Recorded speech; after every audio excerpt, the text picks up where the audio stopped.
Winter didn't arrive quietly. It slammed into the Midwest like a runaway freight train.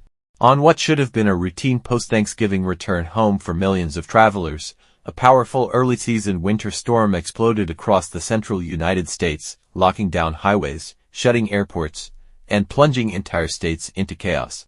From November 29th to November 30th, 2025, Illinois and Indiana stood directly in the storm's crosshairs as the system moved rapidly across the plains, intensifying hour by hour.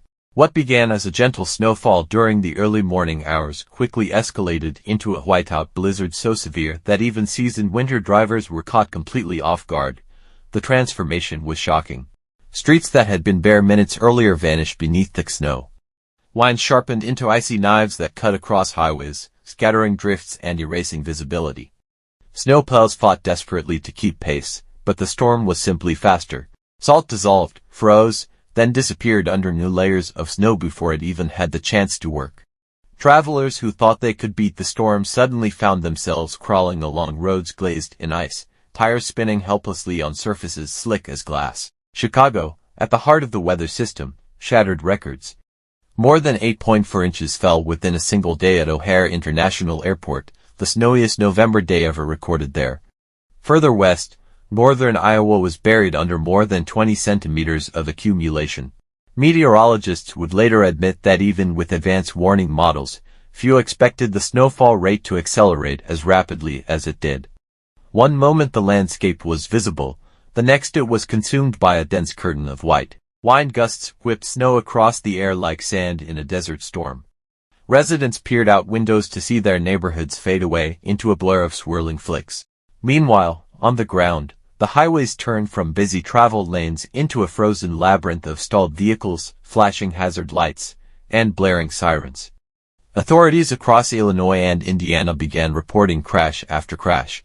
What began as isolated fender benders soon escalated into widespread pileups as visibility dropped to near zero. Traffic slowed, then stopped. Drivers braked too late, slid through intersections, spun out. Even four-wheel drive vehicles proved powerless against nature's force. By mid-morning on November 29th, the storm produced one of the most dramatic scenes of the entire weekend along Interstate 70 in Indiana near Terre Haute. Drivers later described it as sudden, silent, and terrifying.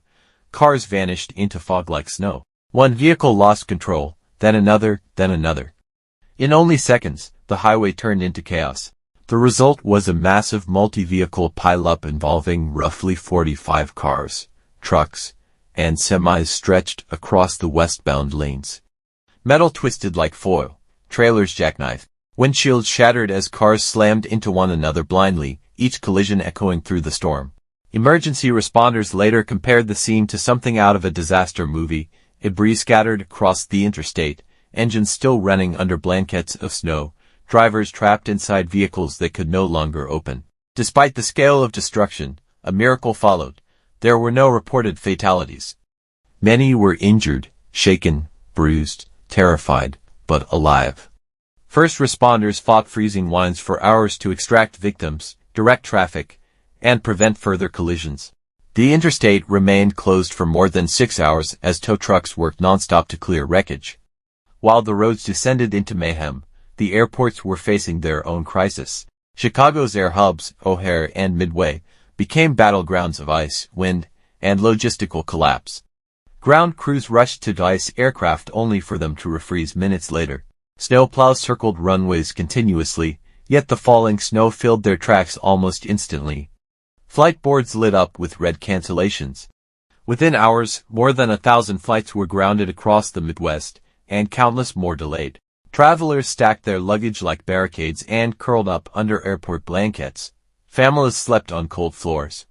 Children played with suitcases as parents queued in seemingly endless lines, hoping for routes that never came. The travel system strained until it snapped, its ripple effect spreading across the map. Minneapolis felt it, Detroit felt it. Even major airports on the East Coast reported delays as incoming flights were unable to depart from Chicago. Back on the streets of Illinois, Indiana, and Iowa, state officials pleaded with the public to stay off the roads. But the warning came too late for many already trapped in whiteout conditions. On rural highways, drifts swallowed entire lanes.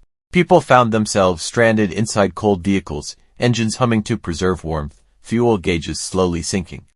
Some called 911, others posted desperate updates online hoping someone nearby could help. That help often came from ordinary citizens, owners of four-wheel drive trucks, farmers with plows, neighbors with snowmobiles. They ferried stranded travelers to safety, delivered blankets, brought hot coffee, and pulled cars from ditches one by one.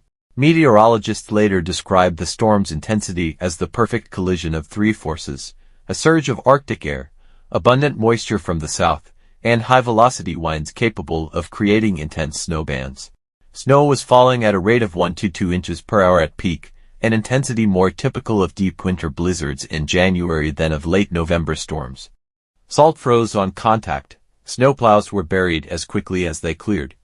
Even emergency vehicles struggled to move. In many neighborhoods across Illinois and Indiana, people woke up to find cars buried up to their windows, driveways blocked, and sidewalks erased. Opening a door meant pushing through walls of snow. Trees bowed beneath the weight of ice.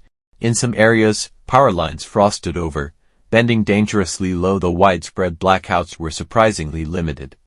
Still, the fear remained: what if the lights went out while roads were impassable? As the storm raged on, social media filled with videos from drivers caught in the blizzard. One clip showed taillights disappearing into a blinding fog of snow. Another recorded the moment a car slid sideways across a highway, narrowly missing a semi-truck.